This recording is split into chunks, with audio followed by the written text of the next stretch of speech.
we just want to welcome everyone. This is such a special evening for all of us.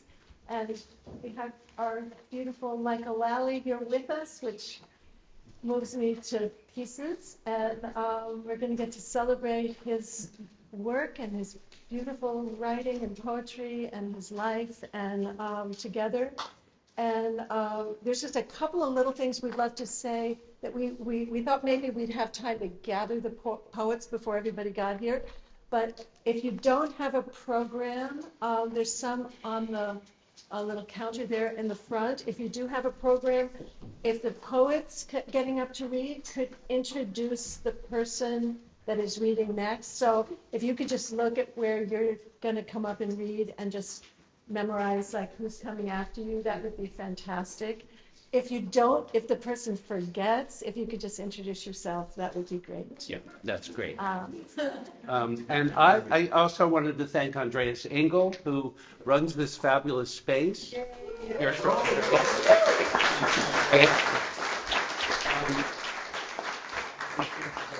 this space was created about 25 years ago by a great woman named Deb Kaufman. And she was a painter and a poet, and she ran this space successfully for all that time, and it's been used now since Andreas took it over, since her passing. It's just turned into a really great space for the community. So we want to acknowledge the space, we want to acknowledge Deb, and what else? Let's see.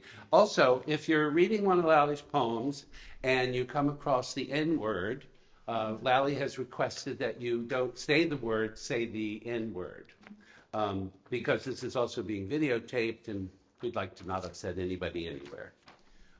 Let's see. Yes. Well, that's because they wait till they hear your poetry. You have some choices for the poets who are reading. You can stand and read, and the mic is actually quite easy to adjust just with this little knob right here. You can push it up or down. So do what you need to do. If you'd like to sit, there's the stool. If you'd like to put your papers on this, you can get it and bring it up, but please return it because possibly the next poet will not want it in the sitting way. there. Yeah. And if the stool's in your way, just move it away. Oh, yeah. Also, these pictures of Lally are taken from over a period of the last 40 years or so. They're all taken by me. And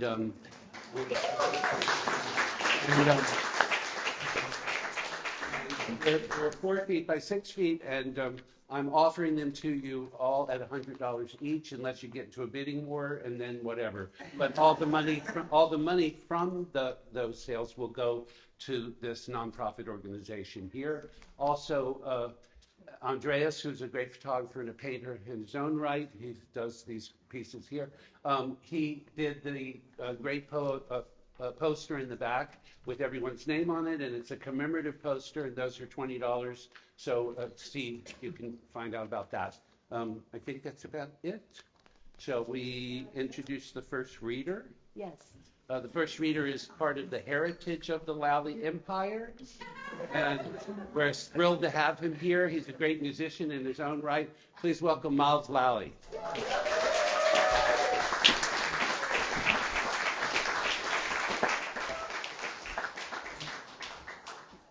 Wow, what a terrific group of friends and family that we have here. And I just want to thank Karen and Bobby for putting on this amazing thing. And you guys have been such dear friends to my dad for as long as I can remember. And I don't have the year in my head, but was it before me or after me that you guys met? Way before you. So way before me. So they've known him longer than me. So thank you very much for all your efforts. It's not easy to put on something even as seemingly simple as this. So I'm going to read the first poem from the book, Another Way to Play. It was originally published in 1970. Poems. Whatever it is, I want to do it.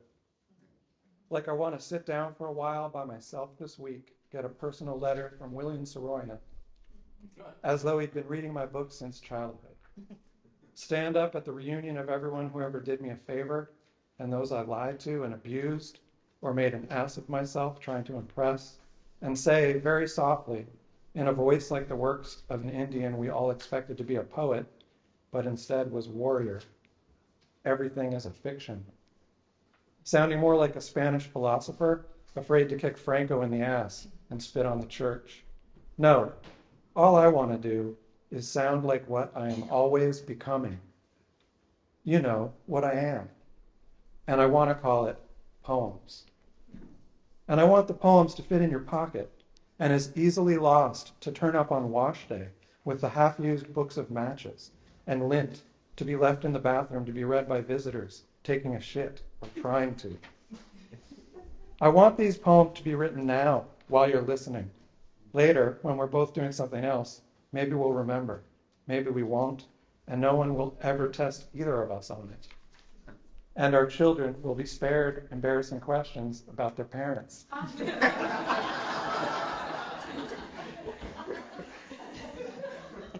I want these poems to fly south when they have to cover the ground when it is time, to be used to wrap sandwiches in for the kids to take to school. I want a concert to be given with my poems as the audience. I want them to die on their feet or going down on a lover. I don't want anyone to take my poems to bed with them. I want everyone to take my poems to work, to read instead of working. I want my poems to meet themselves on their way from me to you and be surprised. I never want my poems to be mistaken for something to be judged or eaten, fucked or framed, anthologized or criticized. I just want them to be taken for what they are, simply, almost embarrassingly, possible.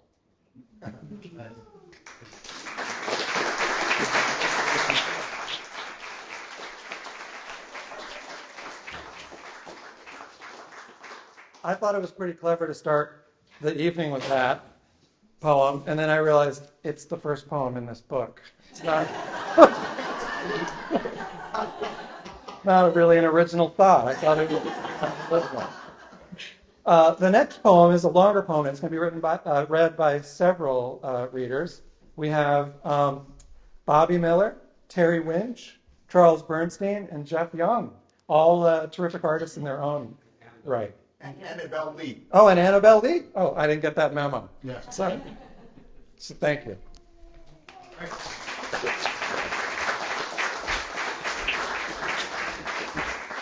So Annabelle and Terrence and Charles and Jeff, if you could be ready, right on at least a couple of lines before you finish it, so that there's no pause in between this poem, because it's 10 pages long, and we're trying to keep it continuing. So, and it's called My Life. I ate everything they put in front of me, read everything they put before my eyes, shook my ass, cried over movie musicals, was a sissy and a thug, a punk and an intellectual, a cocksucker and a motherfucker. Annabelle. Yes. Sorry, I'm reading your part. Yeah. Oh, always the eager poet. Without a pause. Yeah, Annabelle Lee. How proud are you? My life. I ate everything they put in front of me. Read everything they put before my eyes. Shook my ass, cried over movie musicals, was a sissy and a thug, a punk and an intellectual, a cocksucker and a motherfucker.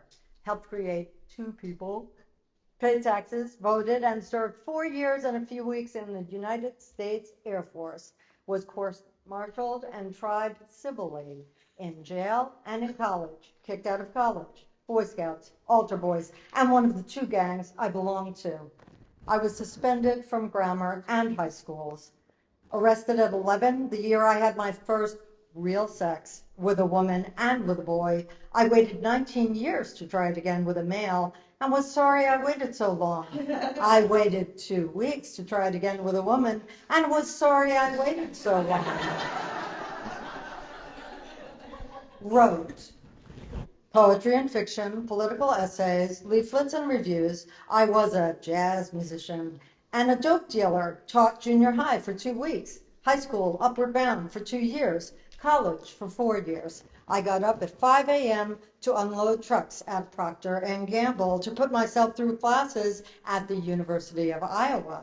I washed dishes and bussed tables, swept floors and cleaned leaders and gutters, washed windows and panhandled, handled a 40-foot ladder alone at 13, wrote several novels, but not very good, and none published. Published poems and stories and articles and books of poems, was reviewed, called major, compared to the teen queens. Mistaken for black, for gay, for straight, for older, for younger, for bigger, for better, for richer, for poorer, for stupider, for smarter, for somebody else. Fell in love with a black woman at 18, kicked out of the family for wanting to marry her at 20. I sucked cock and got fucked and got sucked. I was known for being a big jerk-off, a wise ass, for always getting my ass kicked so bad, neighborhood kids would ask to see the marks. For running for sheriff of Johnson County, Iowa in '68 on the Peace and Freedom ticket, and pulling in several thousand votes. For winning people to the cause with emotional, spontaneous speeches at rallies and on TV. For being a regular guy, a romantic idealist, a suicidal weatherman, a bomb-throwing anarchist, an SDS leader, a communist, a class chauvinist, an asexual politico, a boring socialist, the proletarian man, a horny androgyne, a junkie, a boozer, a loser, an N-word lover, a black woman's white man, a race traitor, a greaser, a fast man with my hands, a hood, a chicken shit, a crazy head, an unmarked thoroughbred, a courageous human being, a Catholic, a fallen away Catholic, an Irish American Democrat, a working class Irish American writer from a family of cops, a skinny drive-time street philosopher, a powerhead, an underground movie star. A quiet, shy guy, a genius, an innovator, a duplicator, a faker, a good friend, a fickle lover, an ass lover, a muff diver, another pretty face, a lousy athlete, a generous cat, an ambitious young man, a very tough patty, a macho hippie, a faggot gangster, a faggot, a big crazy queen, a straight man, a strong man, a sissy, a shithead, a homewrecker, a reckless experimenter with other people's lives, a demagogue, a fanatic, a cheap propagandizer, a fantastic organizer, a natural-born leader, a naive upstart, an arrogant jitterbug, a white N-word, an easy lay, a pushover, a hard-working husband, a henpecked husband, the black sheep, a crazy mixed-up kid, a juvenile delinquent, a misfit, a surrealist, an actualist, an Iowa poet, a political poet, an open field poet, a street poet, a bad poet, a big mouth, a voice of the 60s, a pretty poet, a gay poet, a clit-kissing, tit-sucking, ass-licking, body-objectifying poet. A gigolo, a jerk, a poor man, an old man, an ass man, unsteady, immature, charismatic, overconfident, over 30, impetuous, a rock, a pawn, a tool, a potato lover, a great teacher, loyal friend, concerned citizen, a humanist, the boss's son, Bambi's old man, Lee's husband, Matthew's ex-lover, Terry's partner, Slater's main man, the bishop's favorite altar boy, the landlady pet, the class clown, the baby of the family, the neighborhood stranger, the hardest working kid with the rosiest cheeks who was an instigator, a troublemaker, too smart for my own good, too soft, too distant, too honest, too cold, too tactless, uncommunicative and retentive, self-sufficient, shameless, unsophisticated, too butch, too skinny, too white, too defensive, too hungry, apologetic, indecisive, unpredictable, I never hit a woman or woke up gloomy. I'm a light sleeper, an affectionate father, a bad drinker, a city boy, paranoid, compulsive, and a terrific body surfer.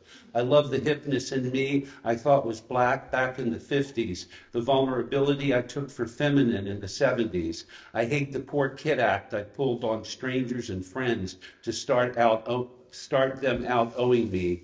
I learned to cook and to sew, stopped chewing gum and biting my nails. I was a weather observer, a map maker, a printer's devil, a carpenter's helper, a glazier, a locksmith, editor, publisher, promoter, and critic. I stopped dancing at 15 and started again at 30. Math was my best subject. Language is my worst. I've been knocked out several times, but only one black eye and one fractured thumb. I've totaled several cars, but I'm an ace driver, especially in cities. I haven't had an accident since I stopped drinking, knock on wood. I'm extremely superstitious, don't speak too soon. I gave up cigarettes and coffee and using the words chick, spade, and asshole. I've read Confucius, Buddha, Lao Tzu, the Upanishads, and the Bhagavad Gita. The Quran, the Bible, the Prophet, thus spake Zarathustra, Marx, Tolstoy, Stalin, Lenin, Mao Tse, Hesse, Proust, Firestone, Fanon, Castaneda, and Davis. I read all of Joyce and all of Dostoevsky in translation at least 2 times through on night shifts in weather towers through 1961 and 62. I love all of William Saroyan, Van Morrison, Jane Bowles, Samuel Beckett, Joe Brainerd, and Bertolt Brecht. I'm finally getting to know and like some classical music. I went to my first ballet, opera, and concert this year and loved all of it. Took my first trip out of the country and was glad to get back, although it was great. I love the USA and many of the people in it. I'm afraid of my own anger and of any kind of violence. I've been the same weight since 1957, though I have an enormous appetite. My hair's turning gray. I've had it cut 3 times since 1966. I spit a lot and pick my nose too much. I could buy new clothes, new shoes, eat ice cream, chicken, or chocolate pudding anytime. I'm afraid of dogs and hate zoos. I'm known for my second winds, especially when dancing or eating. I used to think of myself as a dreamer. I had a vision at 9 that I'd die between 42 and 46. The image was me doubling over, clutching my stomach. Whenever I'm embarrassed, I see that in my head. Some of my nicknames have been Faggy, Rocky, Spider, Brutus, Patty Cat, Newark, Irish, and the Lao. I'm a father, son, brother, cousin, brother-in-law, uncle, record breaker, war child, veteran, and nut about Lauren Bacall, James Cagney, Robert Mitchum, Bogey, and Brando. Last Tango and The Conformist are the favorite movies of my adult life. I've fallen in love with eyes, asses, thighs, wrists, lips, skin, color, hairstyle, movement, bodies, auras, potential, accents, atmospheres, clothes, imaginations, sophistication, histories, families, couples, friends, rooms full of people, parks, cities, entire states. Talked to trees since 1956 and the wind since 52. Between 56 and 59, I had few friends and a bad reputation, which made it difficult to get dates with nice girls. In 1960 and 61, I had more friends and several lovers. I was at the SDS split in Chicago in 1969 and didn't like either side's position or tactics.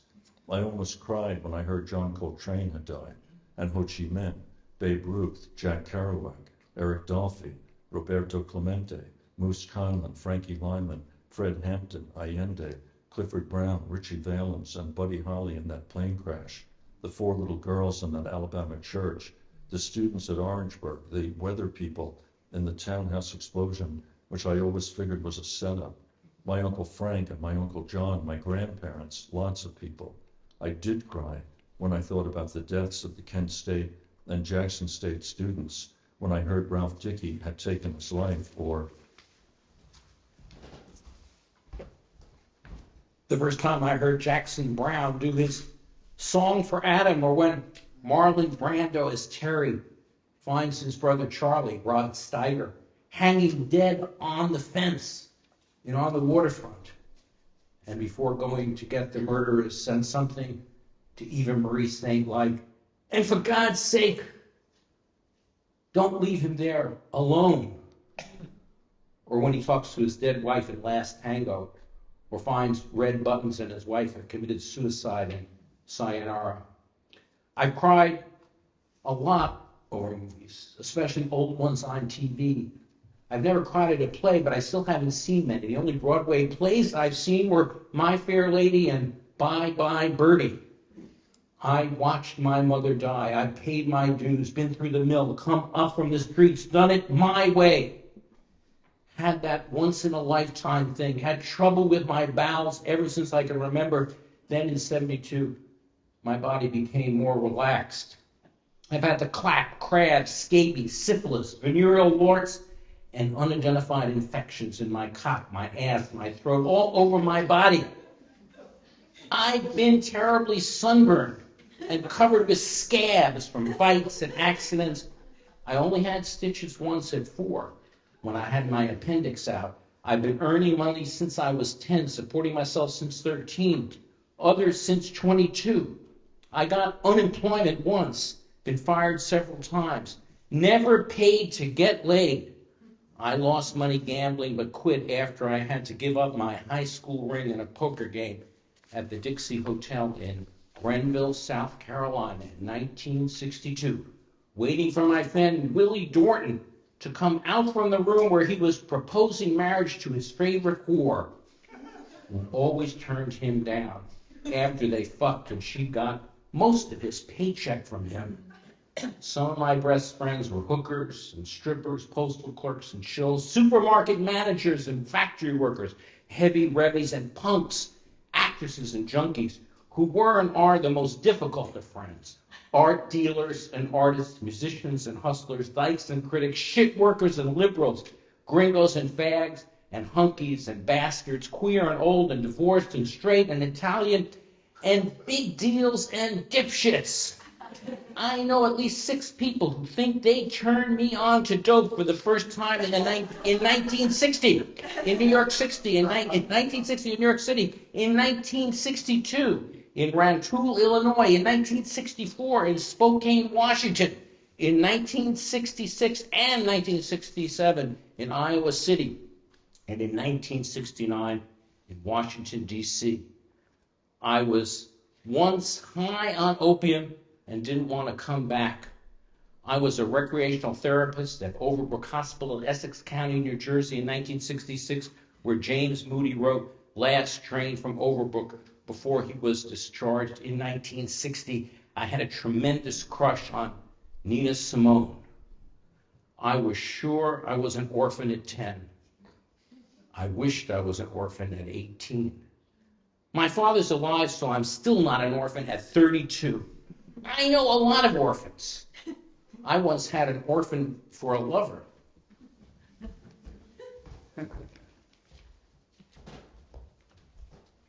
I suppose my kids could be orphans someday. I was never good at planning the future for more than a couple of days. Friends have told me I always do things the hard way. My family's response to tough times or catastrophes was usually humor. I'm grateful to them for giving me that. I find cynics boring, although there's a lot of the cynic in me. I find depression dull, mine or anyone else's. I'm no good at small talk.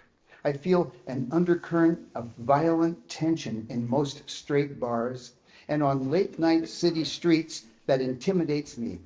I find jealousy useless and depressing. I know people who find jealousy exciting and even rewarding, something to live for. I'd love to make love all the ways I haven't yet or haven't thought of yet with all the people I haven't yet or haven't met yet. Although sometimes I could care less about sex. I write every day and listen to music every day and can't imagine living without either. Libraries and hospitals intimidate me. Being around people who seem to feel comfortable anywhere used to make me feel insecure. I'm getting over that.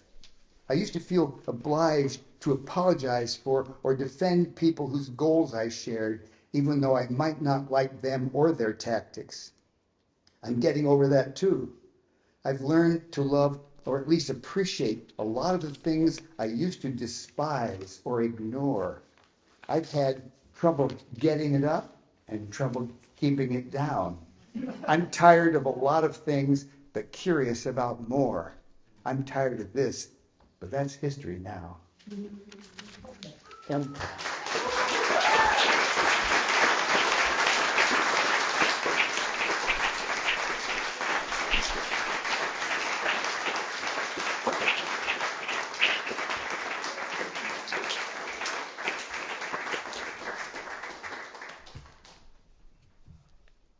a life worth living?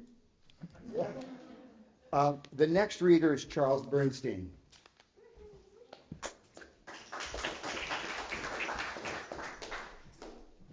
This is from the South Orange Sonnet 7. One year, our people refused to buy Christmas cards that said, "Season's greetings." A year later, we christened the new homes on the hill Jewstead. 3 years later, we sang, "Guns for the Arabs, bicycles and sneakers for the Jews." Then a year came when the Jewish girls turned soft and ripe and full of round things we longed to hold. That was the year we all wanted to be Jewish. We wanted to kiss the thing they hung on their doors. We wanted to dip our fingers into whatever holy water was theirs. But most of all, we didn't want to wait to be the forbidden goyim they would seek down from their hill 3 years later to sample.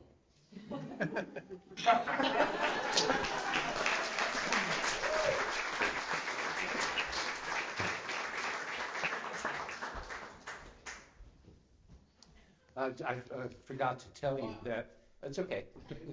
Bobby is next. Thank you.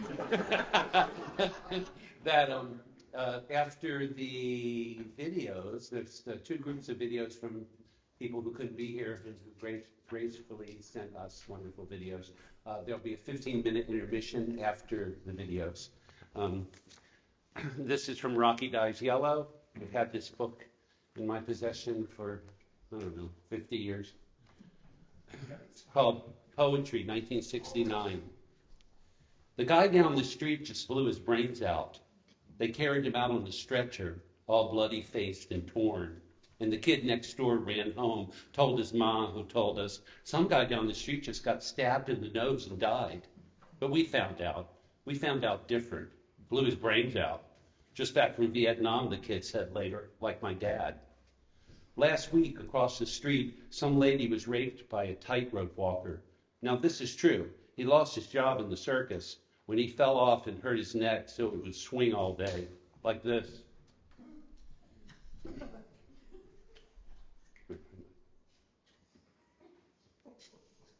That threw me off, didn't it? While he worked here as a janitor and handyman and told all the housewives tales about the circus and his neck, until the other night he tapped softly on this foreign woman's door and said, "It's the maintenance man. Your power's off." She tried the lights and said, "What do I do?" "Let me in," he said, "and I'll check your fuse box." Here the story gets confused, but it's clear he had a knife and somehow got naked and raped the woman before she got the knife away and screamed. My wife rolled over and said, "Did you hear that? Sounded like 5 quick shots." But I wasn't saying a thing. They caught him. The bullets were fired by the guy across the hall from the woman. He said he just fired to make the rapist halt. Said he saw this man running out of the building, naked, in the moonlight. But it turns out this guy with the revolver had been the best of buddies with the tightrope walker, who happened to already serve time for rape. Now they got a new janitor who has a neck like everybody else here.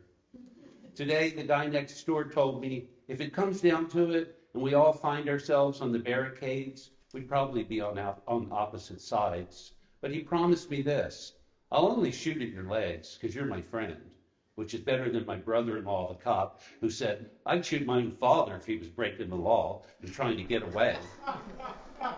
He shook his head and then said softer, "You've got to respect the law."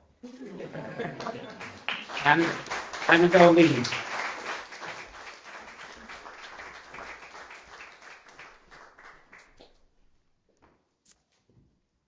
Well, I'm a poet and I'm a publisher. And when I first met Michael, he was a poet and he was a publisher too. And I asked him for a manuscript. So we did a book together called Just Let Me Do It. And I'm going to read a poem from it. I also did a little limited edition hardcover on my kitchen table. We decided to use denim for it. And the books have a table of contents as a bookmark, which didn't work out so great. This copy are. They're A to Z. And you might notice that it's not centered. That was on purpose.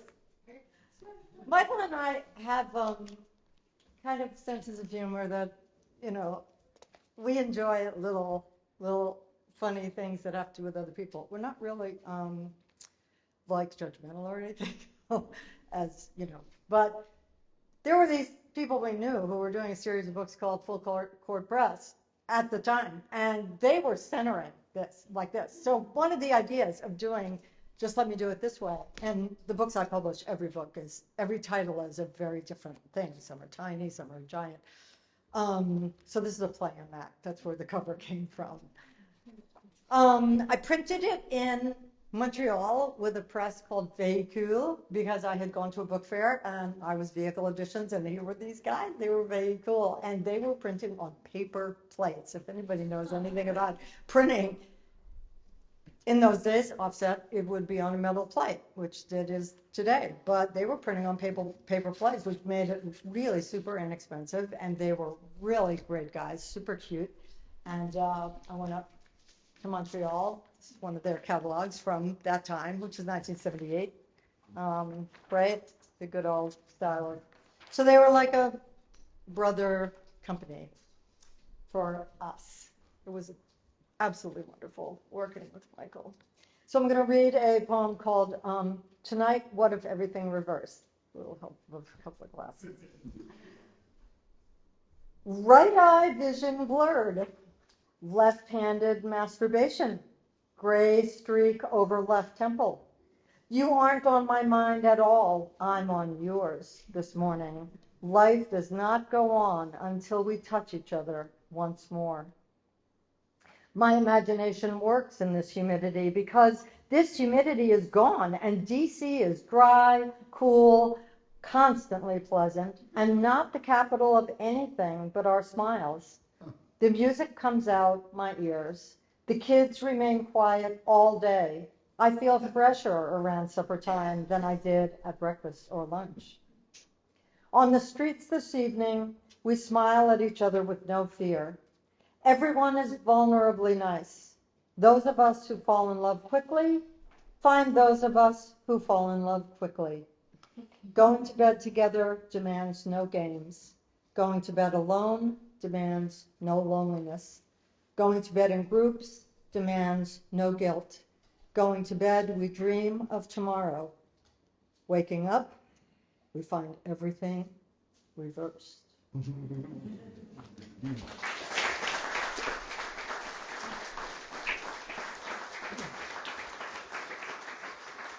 So that poem was written in 1973, and the book came out in 78. We were a winner of an award, a finalist, and the three judges were John Ashbury, Michael Atkinson, and Dan Bogan was the chairman of the Elliston Book Award. It was really an honor for us, yes. The next person is, can you read it for me? Richard Anderson. Richard Anderson, yes. Thank you, everybody. The publisher saved a lot of money by not putting any page numbers on that. Just let me do it. And it became problematic for me. I was a teacher at Boston University, and I was whining to one of my friends about how the kids, they didn't like any of the poems in the Norton anthology, and I didn't know what to do to get them excited about poetry. And he said, here, just let me do it. Read them some stuff from this. So I would, every time we do T.S. Eliot or Ezra Pound, or whoever it happened to be, they would always get a Michael Lally poem as a kind of a reward. And that was a reward. And they loved Michael Lally. They loved how in his poems he could say these things like very fast and then slow down all of a sudden for the things that he wanted you to think more seriously about. And they loved how before Michael Lally, they thought all poems rhymed like every two lines, everything rhymed. Michael's poems, they rhyme at the beginning, the middle, the end, all over the place. They thought that was brilliant.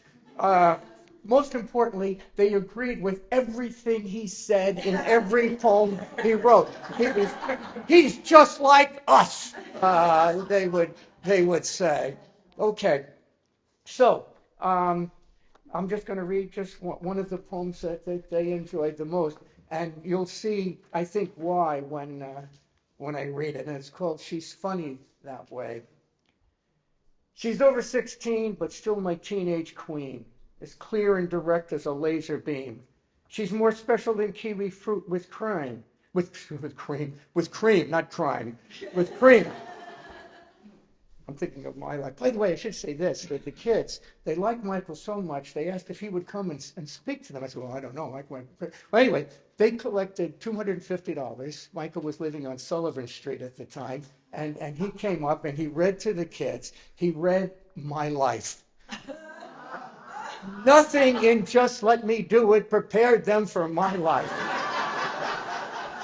When he finished performing this poem, the kids, there were 125 of them, they looked like the old Magnavox commercial where the guy is pressed against the seat and the thing is it was like intermission at the Magic Flute. The entire night, they forgot to clap. They just sat. It took them finally standing ovation, but it took them a few seconds to get there. Anyway, I'm going to start over. She's funny that way. She's over 16, but still my teenage queen, as clear and direct as a laser beam. She's more special than kiwi fruit with cream.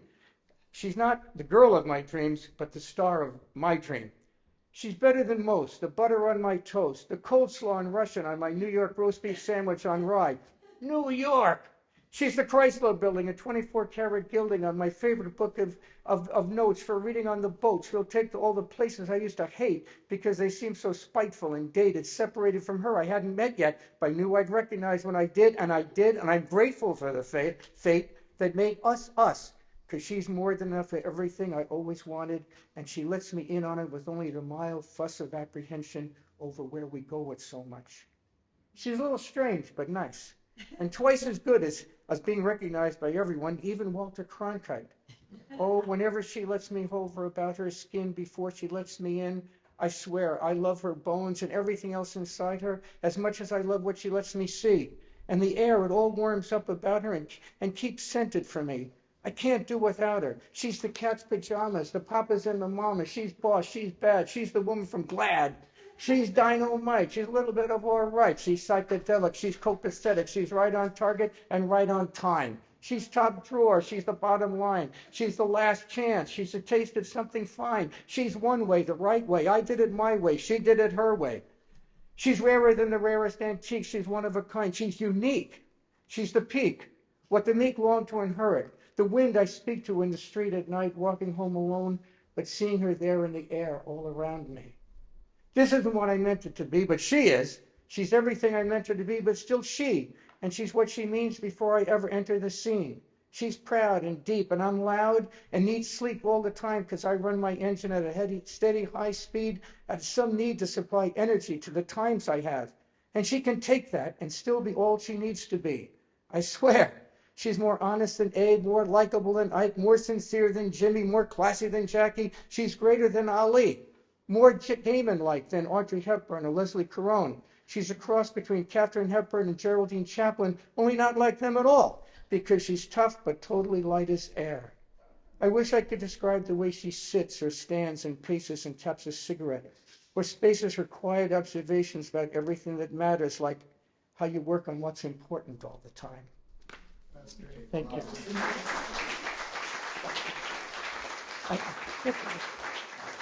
One more note. All right, Jane DeLink, you're going to read next? Yeah. Okay, good. I want to tell you, your poem, as you know, is also from Just Let Me Do It. The final line of the final line of Life is a Bitch, okay, became like not more than a cliche, it became like a mantra for all those kids in that class. That final line of that poem, if I heard it once, I heard it 10 times a day for at least 7 months. And did they say my name every time? Did I? That was I'm sorry. dedicated to me? Jane DeLynn. Yeah. No, when they did it. Jane DeLynn When is they next. did it all the time. Huh? No. Weren't you saying that you kept hearing that poem all the time? The last line of Oh, the just poem the you're going last to line. read. Oh, okay. I'm not going to say it. They should have put the dedicative. Okay. This is Life is a Bitch, and it was dedicated to me from Michael. We fall in love. The love makes us happy. The world makes us less happy. We wonder if it's the love. We get nervous. That makes us jealous.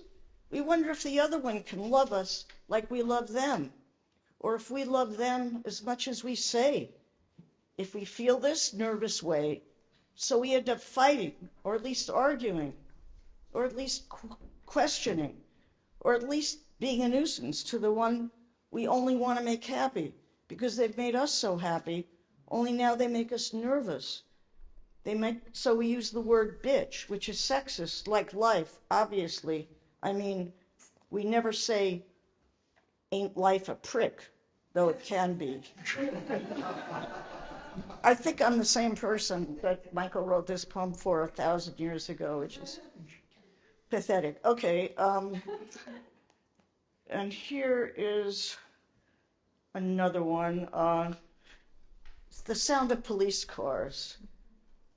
And rain accumulating in the light fixture in the bathroom, the most dangerous leak in the house. Like that time in the loft on Duane Street when Miles yelled for me. There was a mouse running up my mattress on the floor bed, getting close to his head as he watched the TV. And I took off my Dr. Scholl's and squashed it without even thinking. And he went on watching TV without even blinking. And not too many nights later, I snuck in a 22-year-old woman after he went to sleep. And we made love for hours and then laid there thinking until she said, "How old did you say you are?" I put it on here and something is covering it. I'm sorry, I've got to find this. And yeah, how old did you say you were? I told her 38, and she said, "That's amazing." And I said, wanted to hear her say how good I was, how young I looked, how whatever it was that amazed her about my being that age at that time. So I said, "What's amazing about it?" And she said, "A guy your age still sleeping on a mattress on the floor." Whenever I hear the word, "That's amazing," I always think of that. And it's still okay. Oh, we were supposed to email yours? Jane.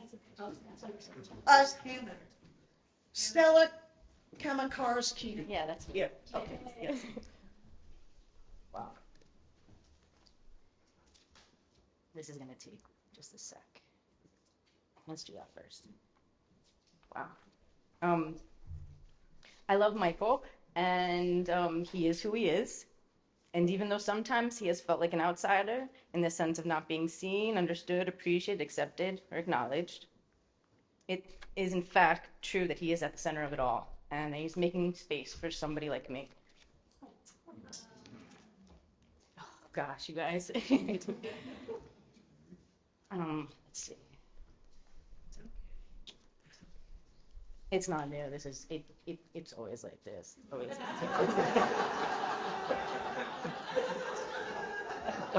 And I just lost it. Wait.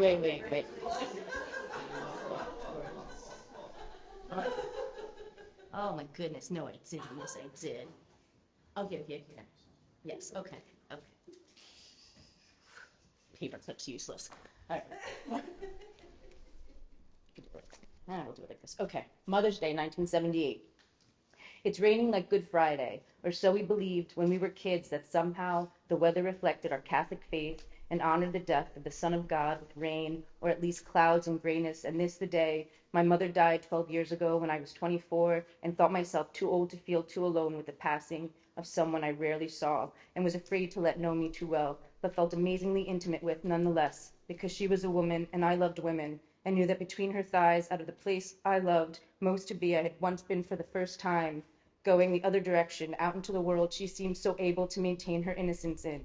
Even after 7 kids, an alcoholic husband, all the deaths big families live through, and even the crazy betrayals of her standards and beliefs by her baby, who didn't come around much anymore, but was there by her side when the struggle with whatever came to take her began, and she called out for her oldest, the priest, and for her baby, who rose to take her hand and let her see he was there.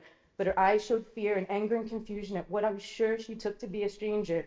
Because of the beard that was just another sign of my estrangement from these people who had once thought I would be some kind of answer to the questions that the future perplexed them with, constantly these days. Only instead I grew away from them, and on my returns always disturbed them, with my latest alteration in my movement toward knowing what I might be as well as what I had been in them. And when the nurse came in to turn off the machines and their ominous low hum that graphically displayed my mother's loss to whatever it was that had frightened her so, I felt so fucking bad for adding to that loss with my stupid disguise.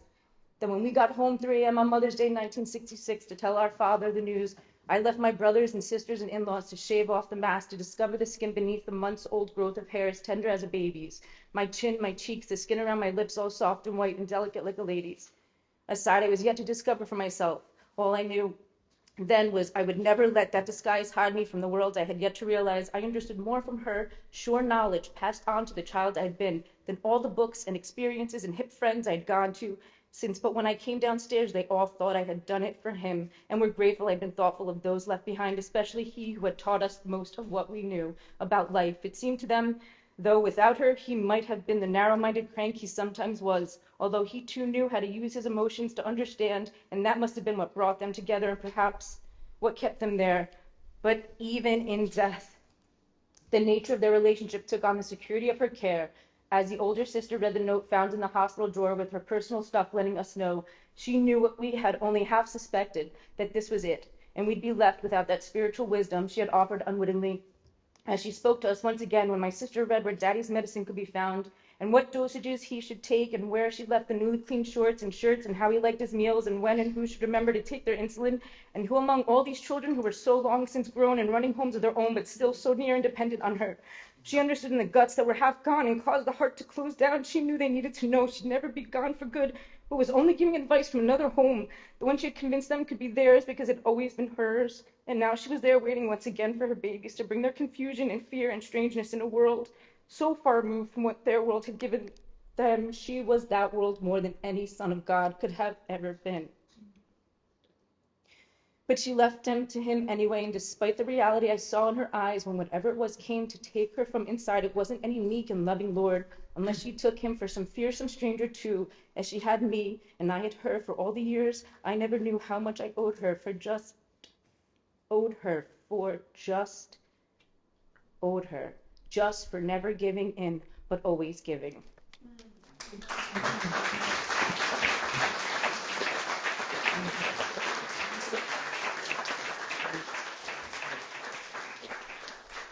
Hannah Tracken is next.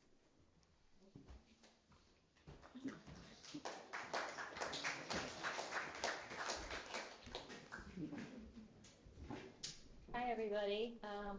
It's really great to be in a room full of people who've known for a really long time how lovable Michael is. I've been able to live with him and find out more recently. Sorry, I think it's the last poem just catching up with me. So I've had the pleasure of things like watching Michael fall madly in love with a little wood fire in our fireplace. I'm probably not the first one to see something like that happen, but it's very enjoyable. I'm going to read Super Realism. It's from White Life, written in 1974. 1980. The book is in 1980. I got a little insider info about when he wrote it. Super realism. First of all, I'm naked while I'm typing this. Only my rash is airbrushed. The rest is visceral energy from my poetry.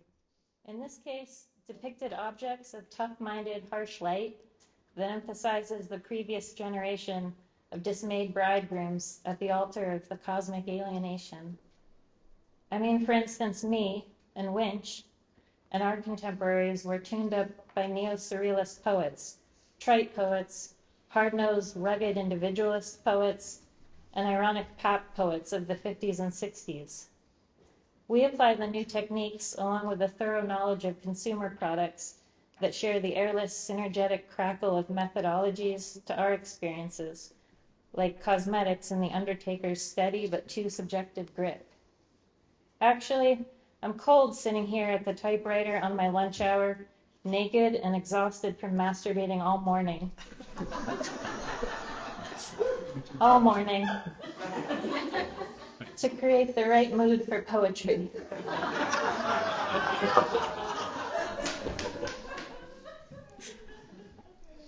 Uninvolved in the ego, like the actualist poetry of the early 70s with which I was associated, without my foreknowledge or permission or agreement or even knowing what was meant by that term. It had something to do with the reproduction of objects in the poem, as though they were actual, not transcendi. In some poetry circles, craftsmanship is considered to be a dazzling array of chromatic effects that draw our attention like a physical presence.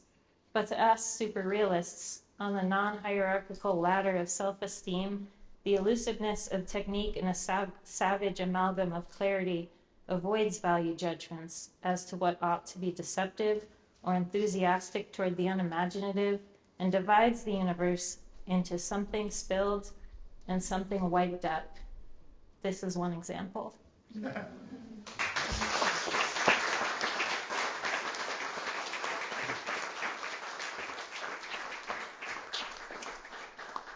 And now the aforementioned Winch, Terrence Winch.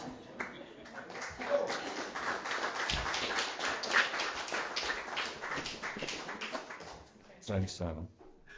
I'm really surprised Michael agreed to this event because he's not usually happy to be the center of attention.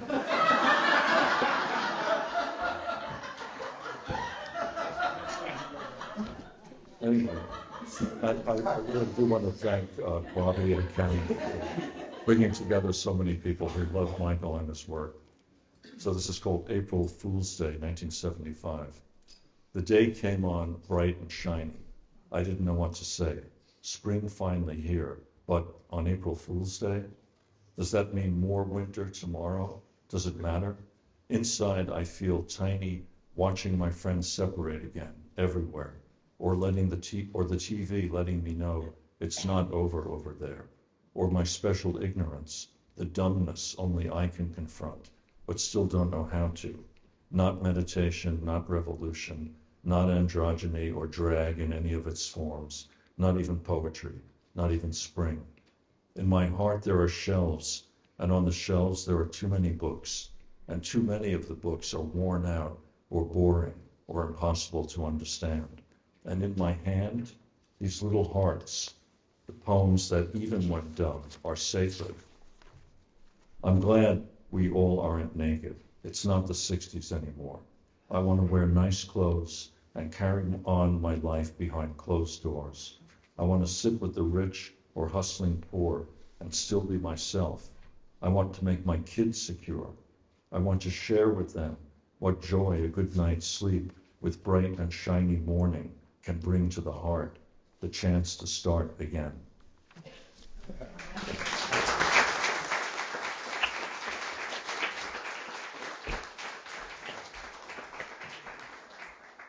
Before we have the first set of videos, just a couple of things.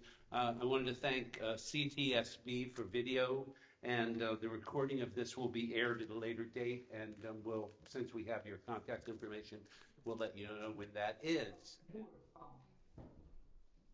I never made it to Morocco, Paris, Tangiers, Tokyo, Madrid. I just live here in Newark and wait for Morocco, Paris, Tangiers, Tokyo, and Madrid to make it to me here in Newark. It's called Marilyn Monroe. Everybody wanted her to do a trick for them, but she had a trick of her own that she wanted to do for herself. Only she hated tricks. That poem has great line breaks. I don't know if I have them all in, but really amazing line breaks. This one is called More Than. It was more than the 50s. You were more than fabulous. I was more than a punk. We had more than young love that was more than right. And I remember more than they said I would. And the last one, very, very succinct, heaven and hell. 1, hell. Hell is no escape and no acceptance. 2, heaven. Heaven. Heaven is more complicated.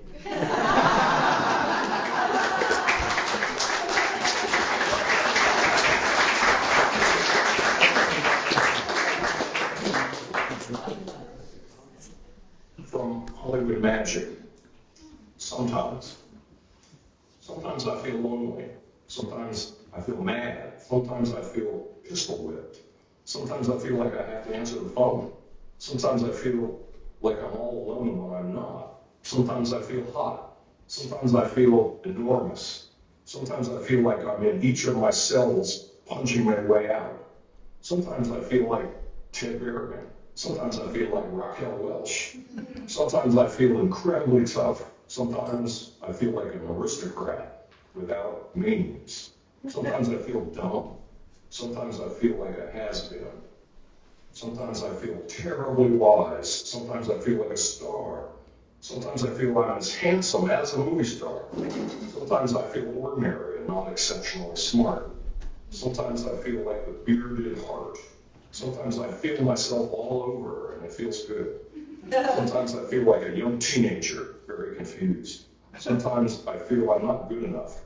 Sometimes I feel lucky. Sometimes I feel distracted. Sometimes I feel my heart pumping funny. Sometimes I feel for everybody who isn't smart or attractive. Sometimes I feel like a bum. Sometimes I feel like my whole life is a not very useful lie. Sometimes I feel my ambitions are unreal. Sometimes I feel missed. Sometimes I feel so fucking horny, nothing can satisfy. Sometimes I feel pretty fucked up. Sometimes I feel pretty ugly. Sometimes I feel extremely important. Sometimes I feel like something wonderful is bound to happen if I can wait long enough. Sometimes I feel I can really understand what it's like to be anybody else. Sometimes I feel like I don't know anyone. Sometimes I feel really lazy. Sometimes I feel high when I'm not. Sometimes I feel incredibly grateful for so much. Sometimes I feel like the music I'm listening to is me. Sometimes I feel poems get away from me. Sometimes I feel I do too. This is from It Takes One to Know One. We're too tired to figure this one out. We want someone else to do it for us. We want to be told what it's all about and not have to pay any attention. We want to have sex with everyone we meet, all of us, but not risk death by having sex with anyone. We want a relationship that will last forever if only the one we're in will come to an end so we can find the right one. We want to be poets and actors and songwriters and directors and politicians and staters and gods. But while we're waiting for all that to happen, let's just see how much fun we can make of all those other poets and actors and songwriters and directors and politicians and staters and gods. We want it all, but it's just too much. We want each other, but we feel like we're being suffocated, so we just want to be alone so we can spend all our time on the computer or phone with someone else who is also alone. We want our own homes if somebody else will clean them and care for them and maybe even pay the bills. We can take care of ourselves as long as we really don't have to, because then we're so tired of doing just that, we have to get a cat or a dog or several of each and birds and pigs and take up smoking or cities again until we're so crowded with plants and electronic devices we have to find someone to share all this bliss, but none of them seem to know how to kiss anymore, and we're not so enlightened that we want to be bored with the lovers we're prepared to change a few things for, as long as they are willing to change everything for us. Because we want to control them, we just want to make sure they really love us. Because now, we're not so sure we really love them. But it's too much trouble and time and energy and risk to start this shit all over again with someone new. So we will be whoever they want us to for a while until we can get them to be who we wish we really were back when we knew who we wanted to be. That's it.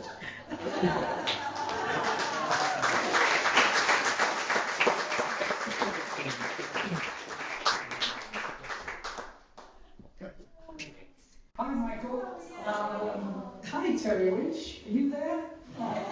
You might be. Figuring the two of you might be up there, so let me read this little piece for you this afternoon. So sorry I can't be there. I'm up in Canada, but I'm here in spirit. This is from the sonnets from DC days, 1970, is it? 71? Going way back. This is when you guys first met. Terry moved to D.C. with his girlfriend Marie, his older brother Jesse, already in town, attending Howard University to study African drumming, one of the rare white students there. Like me, Terry is the youngest in a big Irish family whose mother has passed. He's tall, lean, and always seems to have a wise crack handy. Like walking down Wisconsin Avenue in Georgetown the first time he hits me with a smart-ass bit at my expense. I stopped walking. He asks why. I say, if we're going to be friends, man, you can't do that. I'll have to hit you. He doesn't do it again. Until I've learned to not take myself so fucking seriously. I've learned not to take myself so fucking seriously. Hey, I love you, Michael. Be well. All the best. Love you, man. Take care.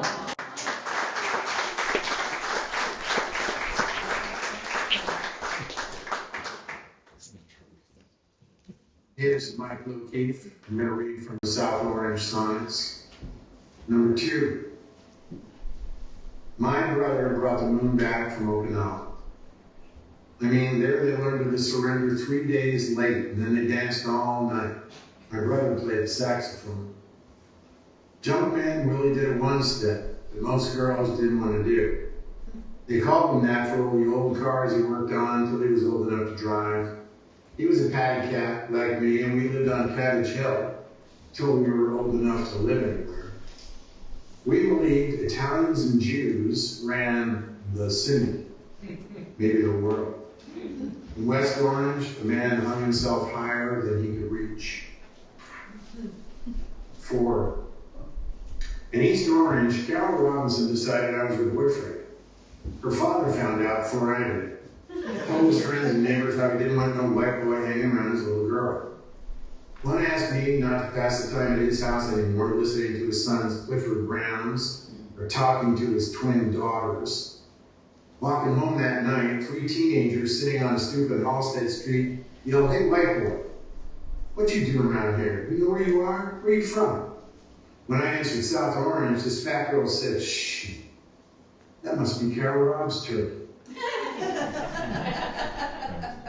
9. When my mother died, 2 Irish great aunts came over from New York. The brassy one wore her hat tilted and always sat with her legs wide apart. At the wake, she told me aloud, "You look like your grandfather the cop. If you ever get like him, shoot yourself." The other one waited until after the funeral to pull my ear down to her level and whisper, "You're a good-looking young man, but if you don't shave off them side boards, people will mistake you for a Puerto Rican. We had so many cousins in our neighborhood, everybody called my mother Aunt Irene, even the Italians. 14. The tree between the sidewalk and the curb attracted me. The leaves turning up in the breeze before a summer storm revealed the side that glowed, flashed like the palms of a dark woman shaping castles in the air. My father didn't like it. He'd asked why a boy sat on the stoop staring at trees when he could be watching TV, learning the things a boy should know to be well liked by the men who could help him. Golfing tournaments, starting lineups, some news. Too much thinking can ruin you, he would say. When we were alone together, my mother would ask, don't you think there might be something wrong with having no right friends? 20. My father lost the store. We all went to work when I was 10. Then he became a war healer. My grandfather was dead before I knew he spoke Gaelic. My father could remember when they had mules instead of automobiles and you had to remove your cap to step to the curb to let the rich walk by. My grandfather was glad to die in the USA. He'd say, if you can't find a job within 30 miles of New York City, there aren't any jobs to be found. My father would say, you can write all the poetry you want when you're a millionaire. Eddie would say, you gotta try a shoe on before you buy it. I'm sorry I can't be there tonight, Michael. I love you so much, man. I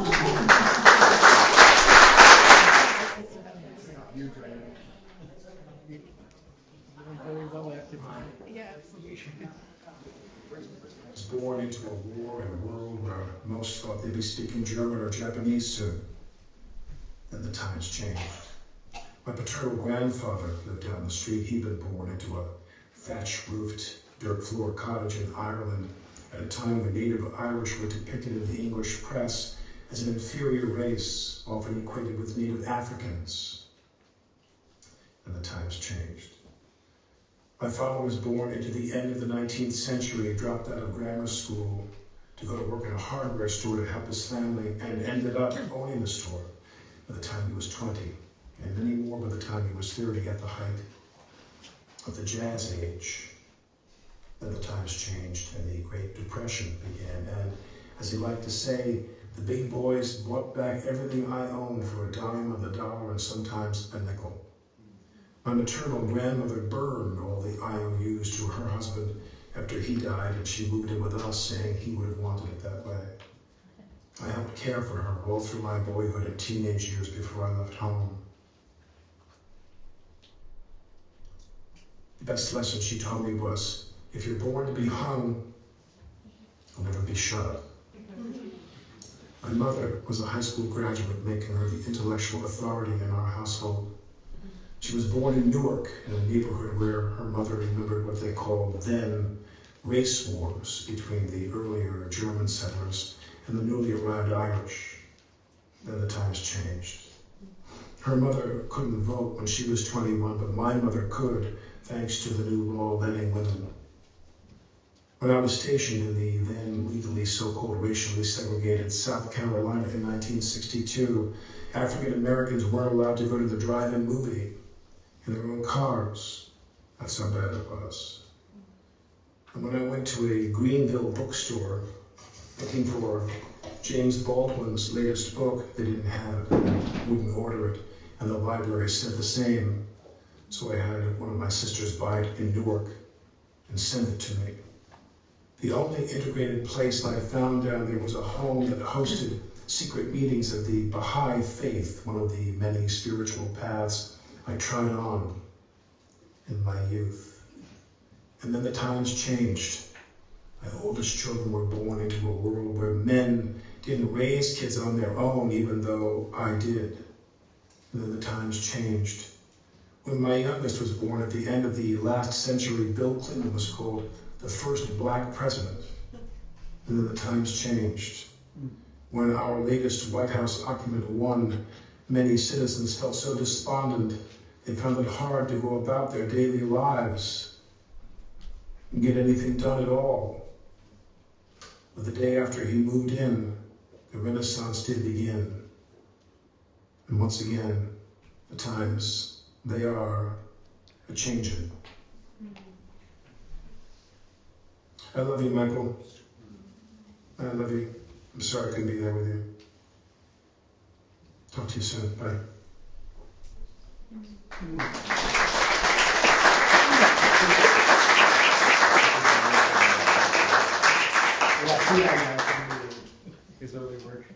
Hey, Michael, we wish we were there or you were here or some combination of the two if that's possible. These two poems are reading two later ones, Swing Theory 2 and Swing Theory 5. Swing Theory 2.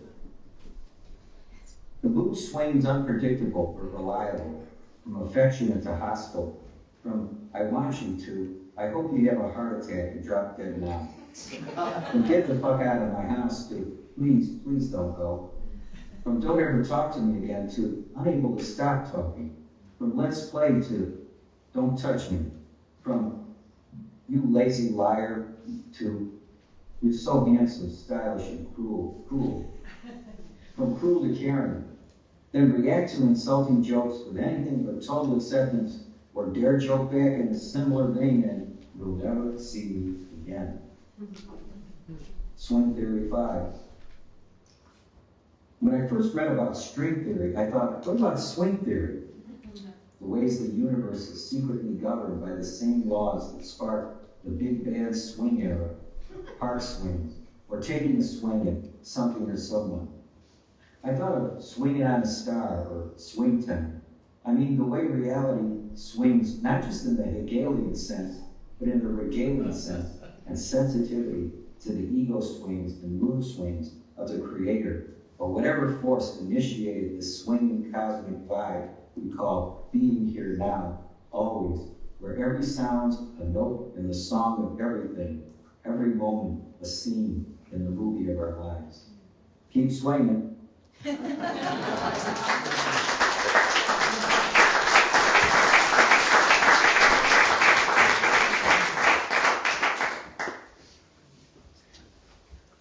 me 5 minutes more to sell this thing, to tell my story, to straighten it out, to see her again, to calm him down, to explain to them, to fix that thing, to turn it off, to answer the question, to find the solution, to look it up, to explain myself, to win or lose, to get it right, to let it go, to say goodbye, to say hello, to tell him why, to ask for permission, to show them the way, to pick it up, to put it down, to make them laugh, calm them down, to shift to neutral, to put it in park, to stand on my head, to remain in the dark, to split the infinitive, to reunite the movement, to fight for the right, to make the improvement, to settle for less, to look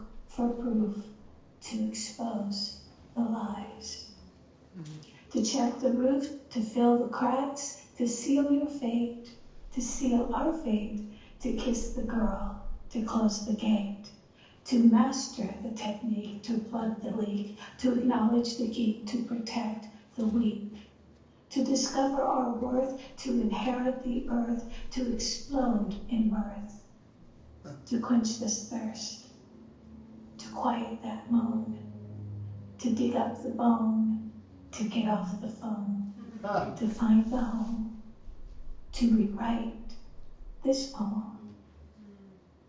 Many blessings, Michael. To hold you forever in my heart.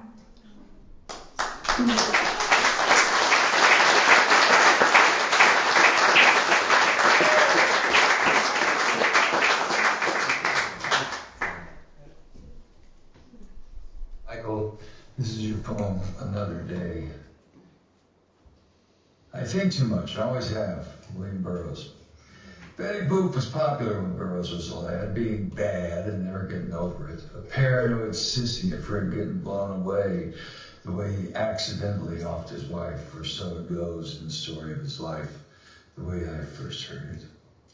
Now it's us who grew up swinging to the last gasp of big bands and jerking off to the minority music in the midnight hour, heads against the tiny speakers of our rebuilt radios of early 50s delight, in the dark, in our rooms, in the night, alone, at home. The only one we owned, the spirit of our beds and their dreams, where all things were possible to begin, and we could always win if we wanted to.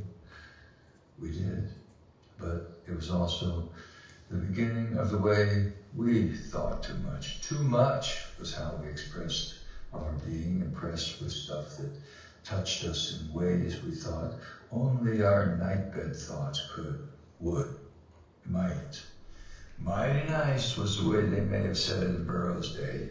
Only that's today, according to the European hipper than thou-ites who have adopted him as the emblem of their despair over ever overcoming their fear, the future as theirs, afraid of their beds and the possible worlds a kid could conjure up before the fear of all those crazy people out there could interfere.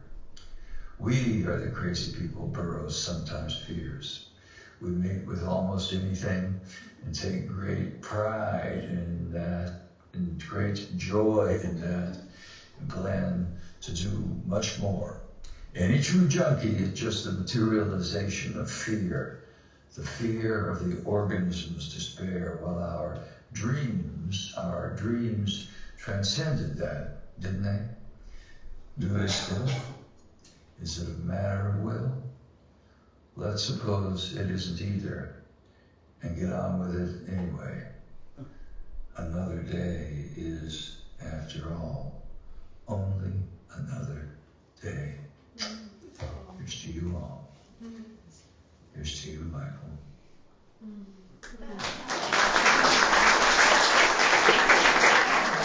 Check. I just lost the place in this book, but I have it written in my phone, so I'll have to do that. Yeah, this is my favorite poem, My Image. All right. So you think I'm cool? I'm a fool, you asshole. Mean? Shit. I almost cream at the thought of tenderness. Think I'm some sort of sissy? And after I stick this nail file in your eye, motherfucker. An F word? Ask your old lady now that she can't take your straight stick no more. A whore? I never took nothing more for than a meal. You can steal my love, and my love and with plain niceness. On the other hand, I got plans, and if you're a part of them, get a good hold of your heart or your heart on. I look like a nice boy to you? A nice looking, clean looking, regular shoe? I've been the star attraction to the freak show and zoo. I got me a JD badge, they call it tattoo. You think you can see me, but I'm looking at you. I'm talking about my image, and how whatever it is, it ain't true. Only whatever you think I'm not gonna do. I'm the ugliest fucker that ever looked good, and the baddest cocksucker that ever stood up for the saints and the softies, like I really am. Only once in a while you gotta kick out the jams, and be rock and roll history before you were born. Get high 40 ways and never reform. I'm so smart I'm a jerk, and so hip I'm still starving. I telegraph your secret fantasies when I flirt, and then jerk off to aimlessly retentive jargon.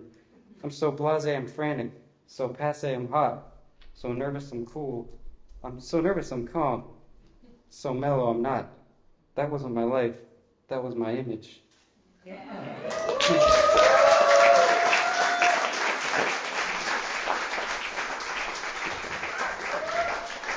Up next we've got my aunt Caitlin hoteling and Michael's daughter.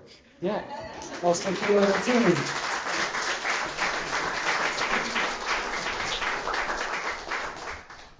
Just in case you didn't know, that was his grandson. Family affair. I just want to say one thing. He's seen more Broadway shows since that last poem was read, and they were with me sometimes, and one of them was Pirates of Penzance, which I amazingly remember Linda Ronstadt and Hottie McToddy, what was his name? Well, anyway, he was blonde and gorgeous back in the day, and a few others that we'll leave off. I also just want to say a lot of you know our relationship has been challenging over the years, should I say? Because, I don't know if you've read some of his poems. Hearing them aloud from your own father, let's just leave it at that. But I want to say that I had an experience yesterday. I have ehrlichiosis and have been on doxycycline all week, and it's been a very shitty week. And much like my father, I turn things into things about me, so here we are. And I was at the pharmacy the other day, and a lady was there waiting, and I was waiting. And this dog came in with an old guy, and the dog went right to the lady who was sitting there. And she goes, "Oh, such a good doggy, I love you, oh, I love you, and I know you already love me too, the way I already love you, and I love you, and I love you." And the dog walked away. And I'm a freaking mess. I'm like feverish, things are happening. And I go, "Wouldn't it be nice if humans could treat each other like we treat dogs?" Out loud to the woman. And she said, "Well, it is God spelled backwards." And then she held her hand out and said, "I love you." And I said, "And I already love you too." So I am my father's daughter, whether I like it or not.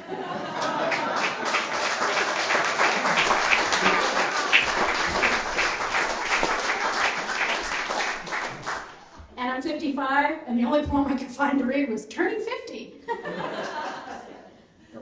Y'all aren't nailing it. All right, turning 50. It's like turning 21, only in reverse. A milestone, not a millstone. It could be worse. I remember my 21st. My friends gave me a big party. I was the only white guy there. By the time they got the cake together, we were all so wasted, we couldn't find the candles, or light them, or blow them out. One of the guys started to cry. When our hostess asked him why, he said, because he was sure I wouldn't see 22, the way I lived back then. Well, I guess I showed them. Even if I am a little tired today, it's not because I'm turning 50, okay? Or because I celebrated yesterday, or stayed up too late and got up too early for the past few days, or because I got a tattoo that's older than you, and that kind of stuff seems to matter to the few who don't know yet what the differences are there for enticement and celebration, not to justify some fear of the unknown. It's all knowable. And I know I've said it before, and it seems kind of corny, even when I blame it on Selby. But like he says, it's all love, and either we let fear get in the way of that or not. Not is what I vote for.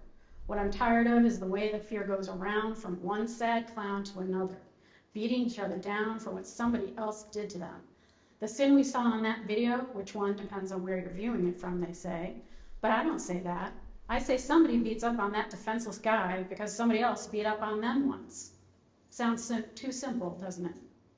I know it's more complex than that, but I really don't care today. I've watched a lot of people live and die in my time, and most have been beaten by someone or something at some time or another.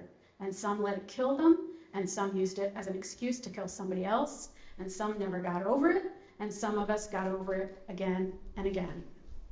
But when your number's called, it don't matter where you've been, it matters where you are. And I want to be right smack in the middle of love, the kind that comes from above and makes everything possible.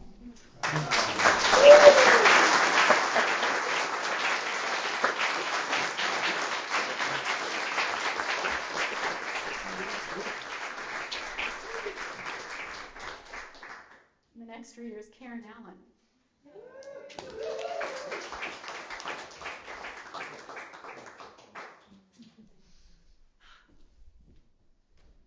Oh boy, that got to me. Michael, that's beautiful, that poem. 50 years, baby. 50 years. I've known this guy for 50 years. This is one of my very, very favorite poems of his. It's called Lost Angels 2. The angel of fear and the angel of self-consciousness. The angel of never enough and the angel of too fucking much. The angel of nicotine and the angel of caffeine. The angel of New Jersey and the angel of Colorado. The angel of nakedness and the angel of covering up. The angel of discontent and the angel of serendipity. the angel of loose and appropriately sexy female energy, and the angel of overly flirtatious and inappropriately seductive male attention. The angel of too many jokes, and the angel of repressed resentment. The angel of feeling safe in the relationship, enough to make you think she might leave it for you, and the angel of talent gone unrecognized. The angel of no talent, and the angel of knowing how to make money on that.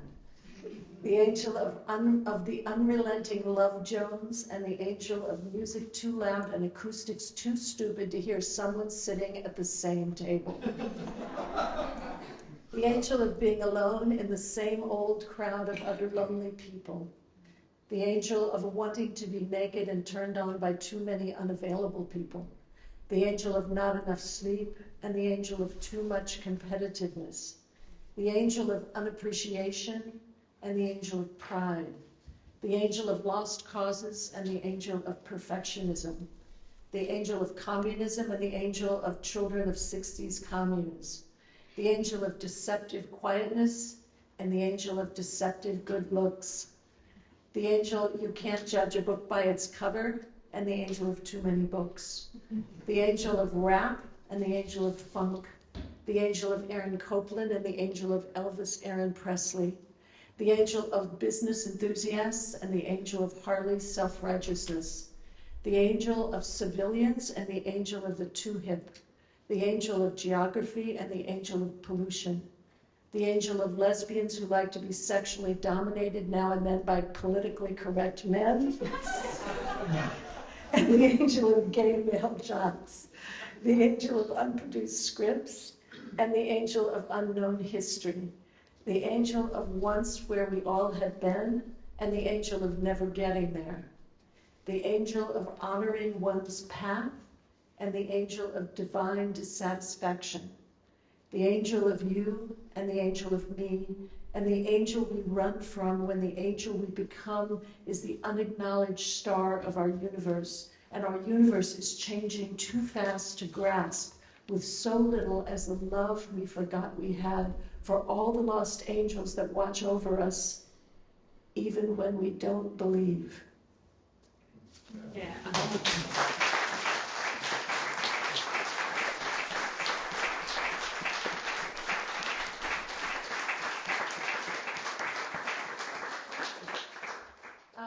The next reader is Jeff Young. Love you, Michael. I don't think there'll be any angels in this reading. She took care of that one. This is from a book called Of. Jane, you read something that was included in from Of. A book, and this is an incredible book because he starts the Lally thing going, and every time he hits the word of, he stops and thinks about what the word of is doing, and sometimes just stops that section and begins again. So I'm going to read one of them that starts weirdly with the word shit and ends up with mother. And it's I don't know how, that's the thing about lyric poetry. He doesn't know when he starts where he's going to end up. But he gets there and touches you with something that you don't see coming. Oh, shit. I just want you to know what it's like to be sitting in a hotel room in Allendale, Pennsylvania, watching The Quiet Man on TV and identifying all over the place with John Wayne and the whole idea of the peaceful ex-boxer Irish-American hero falling for and being fell for by that beautiful red-haired Irish lass.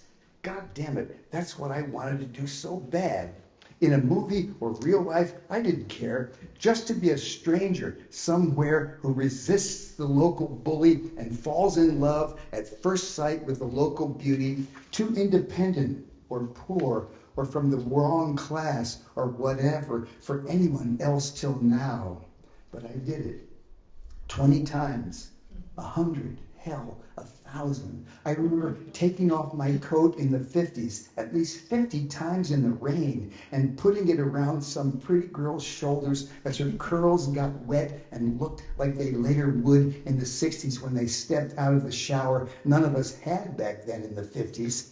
Some of the girls didn't even have phones. You'd have to call their neighbors' homes, who would never object, although it must have pissed them off. But I guess they heard my need and recognized the enthusiasm like I feel now when I crawl into my warm bed, especially when the sheets are clean and I've been away for a while. It reminds me of when I was a little kid. I took the weekly Saturday night bath, and when I got out and came into the room where I slept with my sisters, my mother'd be making the little bed I slept in and moving the top sheet to the bottom, putting a clean white one on top and folding it back over the blanket. And I'd jump in and feel so damn safe and warm and happy I could have sung, and often did.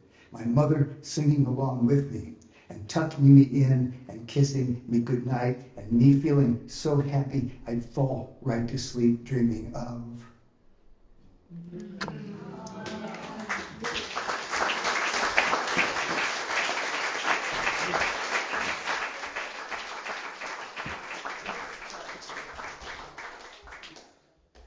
All right.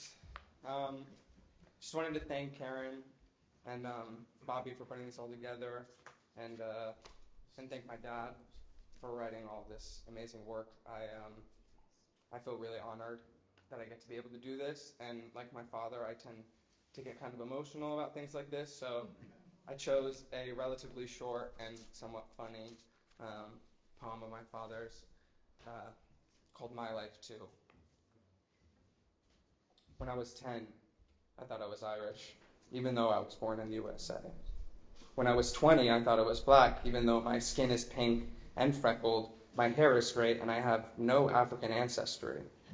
When I was 30, I thought I was queer, even though I was married and had 2 children, and all my fantasies and obsessions and compulsions and attractions were and always had been about women. When I was 40, I thought I was a movie star, even though the movies were terrible and I was terrible in them and almost no one knew them or who I might have been in them. When I was 50, I thought I was enlightened, even though I wasn't. But of course, I was and am enlightened, as I was and still am an Irish black queer movie star.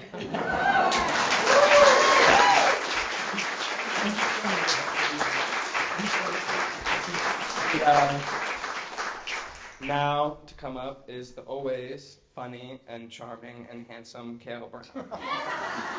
Yeah, great. All right.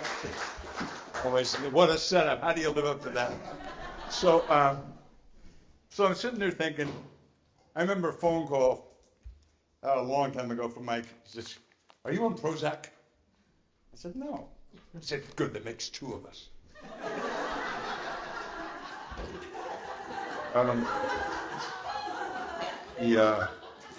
You know what blows me away is I've known this guy for maybe close to 40 years, and I'm the baby in the room, right? I mean, there are people that have known him 50 years. I mean, what a remarkable thing that he's still in touch with. Maybe he owes you money. That could be it. Anyway, when you get out of here tonight, after listening to this arc of your experience, you go home and thank your dick, because without it, you wouldn't have had a career.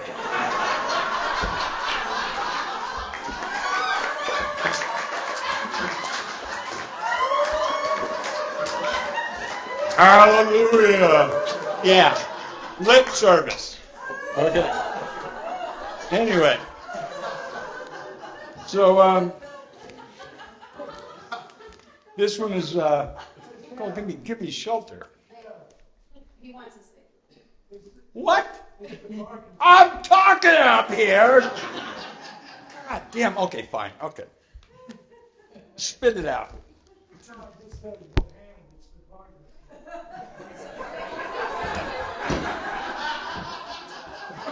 Oh. We've got, come on. You got to start working out, man. You got to get a little higher, just the finger a little. All right. I'm just going to stay here. So, give me shelter from this sadness and confusion. Give me shelter from this loneliness and feelings of despair. Give me shelter from this fear of never finding a solution to this killing of each other, of the earth, and of the air. Give me shelter from hypocrisy and lies and hype and self-righteousness, my own or anyone else's. Give me shelter from all judgments of who is right and who is wrong, or who is weak, or who is strong, or who is a failure, or who is a success, or who should wear the pants and who should wear the dress. Give me shelter from my anger, from my rage and violent fear. Give me shelter from feeling like a helpless little baby when the one I think I love's not here. Give me shelter from confusing love of God and love of women. Give me shelter from the habit of flirtation even when I don't mean it, and from the idea that I always really do. Give me shelter from thinking only of myself when I'm pretending to be thinking only of you. Give me shelter from all the bullshit games I played to try and make it in this town. Give me shelter from all regrets, even over that time I wore a gown. Only kidding, I don't regret it at all. No, there I go again. Sure I do, because it makes you think of something I can't control. I don't mean wearing gowns or dresses. Once was enough. But when you think of someone, but what do you think of someone who would do that? Give me shelter from even caring who's got control. Give me shelter from that whole idea. Give me shelter from the feeling that the only shelter is when you are in my arms. Give me shelter from believing that you won't like me unless I turn on the charm. Give me shelter from mixing up God's gifts I was born with or learned with the recognition and rewards others have earned with theirs. Give me shelter from all ideas that do not come from love. Give me shelter from writing poems at the last minute before rushing to a reading and then getting up and expecting to come up with some sort of positive and heart-hitting resolution that dispels all our confusion and frustration and heals our hearts and our war-torn psyches for good. Give me shelter from doing what I have to and not doing what I should. Give me shelter from this endless list I can't seem to stop. Give me shelter from even trying to rhyme this last line and instead just say what's on my mind, that I believe at least right now, the true shelter is unconditional love, which if I ever find it, I know will shelter me from all of the above. Yeah.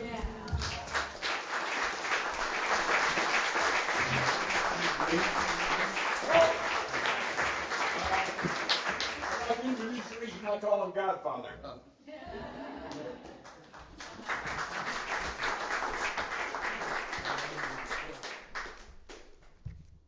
So this is the first poem of Michael's I ever heard, and it really stuck with me. It's called Forbidden Fruit. All the forbidden fruit I ever dreamt. Closer to the mic. All the forbidden fruit I ever dreamt of, or was taught to resist and fear, ripens and blossoms under the palms of my hands as they uncover and explore you. And in the most secret corners of my heart, as it discovers and adores you, the forbidden fruit of forgiveness, the forbidden fruit of finally feeling the happiness you were afraid you didn't deserve, the forbidden fruit of my life's labor, the just payment I have avoided since my father taught me how, the forbidden fruit of the secret language of our survivors' souls as they untold each other's secret ballots, the ones where we voted for our first secret desires to come true. There's so much more I want to say to you. But for the first time in my life, I'm at a loss for words, because I understand at last I don't need them to be heard by you.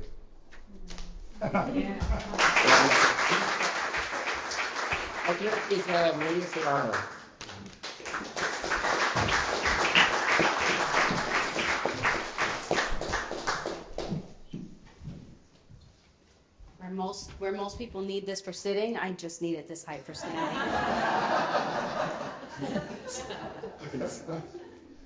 Papi chulo. Mamacita, papi chulo. So I know Michael for about 21 years or so. I think Flynn was like 3. And I realized today what most people don't know is that he used to host a workshop in his house for many, many years. And I think it was his way of giving back to the community. If you could pay, that was great. If you were broke, that was okay too. And so I think I sat in Flynn's little baby chair for like 7 years or so, right? It was really low, so I could make a desk out of it. So since then, and probably until the day I die, whenever I write a poem, you're with me. Your voice is with me. Telling me what I wrote was shit, and telling me when I wrote something amazing, and telling me where the line break should be, and more importantly, reminding me to unapologetically be myself and embrace where I come from, so that I always know where I'm going.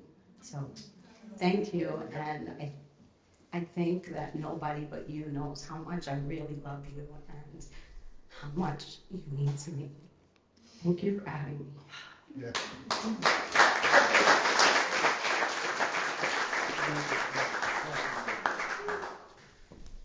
I should have done that after.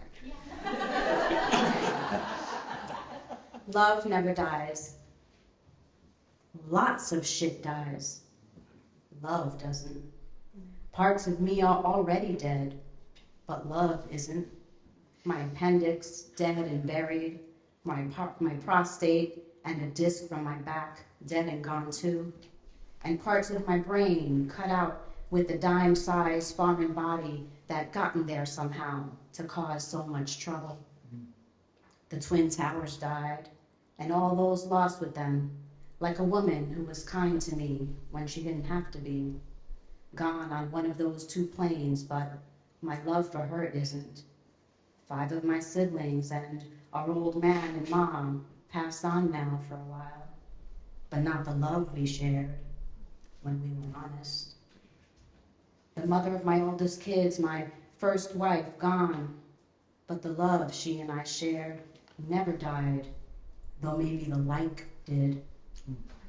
My first true love too, the love of my life, gone now for almost a decade, but my love for her and hers for me never died, even through all of our husbands and wives and lovers over the years when we were out of touch with each other. None of that stopped the love we both felt and affirmed whenever we spoke again, like the week before she passed, still working to help troubled kids find families. Those kids still grateful for the love she showed them. That's still alive, even if she's with the ancestors now. Or other women I've lived with who have passed on, or lovers long gone like Joan B. or Joe B., her face so sweet and tough, voice still admonishing me to just be myself and not worry what others think. His voice so quiet and stuttering in my ear as I write this, his image on my bookshelves with his books, his art on my walls. I only wish he'd lived long enough to see it didn't matter how famous he did or didn't become. His work living on among us who love it, exhibited often as he passed, since he passed. Or Tony gone so recently, a young man who went from ripping doors off their hinges when he was upset with his wife and kids to the gentlest giant of many I've known. His ex-skinhead rages transformed as he turned the pages of his life from anger to compassion, his punk Buddhist practice enabling him to live with a rare brain disease that took his physical presence from us, but not the love we who knew him shared. I think of him every day, as I do a lot who live now only in our hearts. Oh, lots of shit dies, like almost everything that was new when I was a boy, including the people.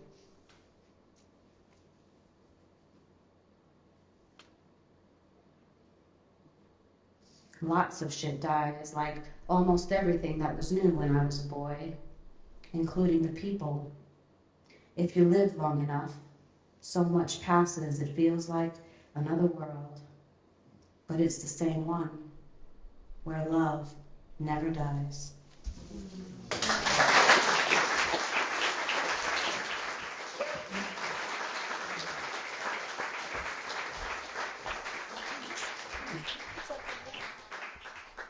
guys hear me okay? Yeah.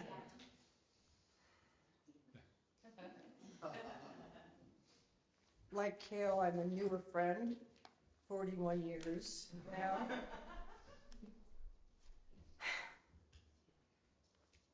You're my brother. So this poem was written a couple years ago. And as you've heard tonight, Lally writes who he is at the time he is. So this is close to who he is now. It's called I Meant To. I meant to put those 63 names and email addresses in BCC blind copy space, not the CC copy space. I meant to send it to him, not her. I meant to swallow, not drool on the computer, my lap, your sleeve, my arm, the floor, that first edition in the drawer. I meant to walk and move with that feline grace someone once said I had, not wobble and stagger like an old wino. I meant to hit the Y, not the I, not the T, the H, not the G, the B, not the V, return, not send, amends, not amen. Amen. I meant to stand up straight, not bend, to sit up right, not slouch, to not fall down and get stuck between the couch and a hot pipe that burned my back like the prolonged sting of a fierce slap.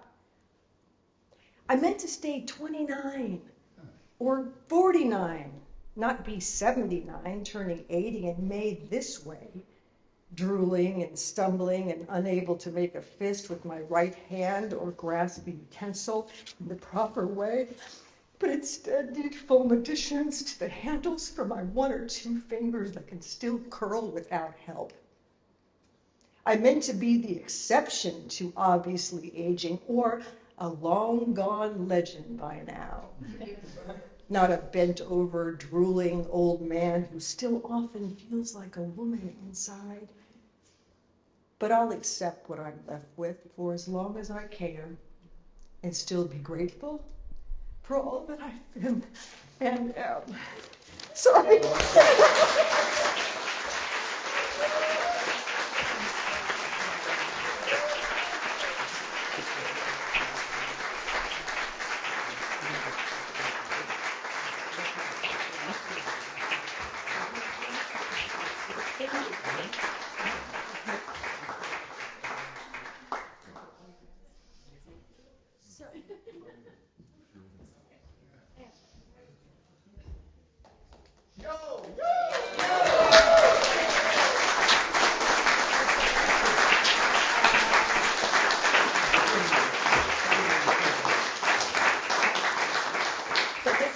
Beautiful end to our reading of Michael's work, and thank you all so much for coming, and for all of you that read, thank you so much. Our pleasure. Yay. Yay.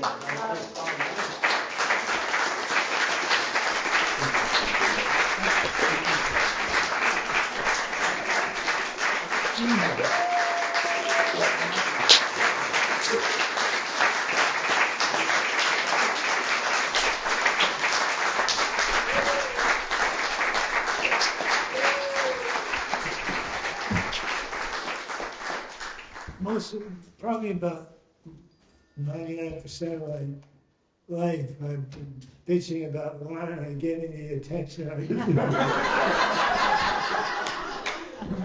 Very rarely, every now and then I get it, and I immediately think, okay, it's enough. I'm so grateful to everybody who made it, including the people who taped themselves. I'm not doing very well vocally. The Parkinson's sometimes makes it hard to talk, so I'm not doing readings because it's unreliable. My voice is unreliable. And also I'm not as easily understood, which is really a pain in the ass for me. I'll be talking to somebody on the phone and I'll deliberately say something outrageous or freaky or very hysterical. Silence. And I'll say, did you hear what I just said? And they'll say, oh sure, yeah. Except the last word. Last word when I asked. So I'm grateful that people gave me the wonderful, delightful opportunity to hear my thoughts. And I'm sorry, everybody's emotional around it today. My thoughts and feelings expressed so beautifully that I can see them as kind of the universal truths I was hoping to express. People would always say, all you do is talk about yourself. I would have a million quotes I don't have in my head anymore, but from Thoreau and Whitman and Greek Latin philosophers and so on, say, who do we know best? You know, I do want to add that I consider myself part of the LGBTQ plus community, even though sometimes they don't want me.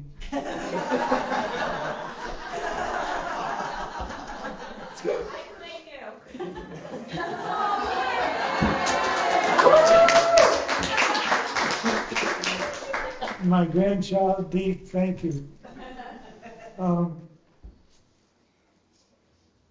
But I do want to say that even at this day, late day, at 81 years old, I keep discovering more elements about my true nature that makes me want to go back and say, no. You know, I am not only, I love that the young people have created language we didn't have. That's what my older kid's mother and me did in the community we lived in D.C. We tried to change the world we lived in, and part of that was coming up with a new vocabulary that now the younger generation is saying, you can't use that anymore. But, what was I saying? God damn it. Language. New vocabulary. Yeah, no, I was thinking about the whole, the word fluidity, yeah. I wish we had that in 72. Or 1942, for that matter. So, from one fluid person to all you.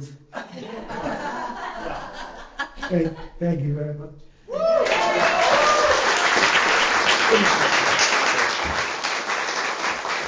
Thank you.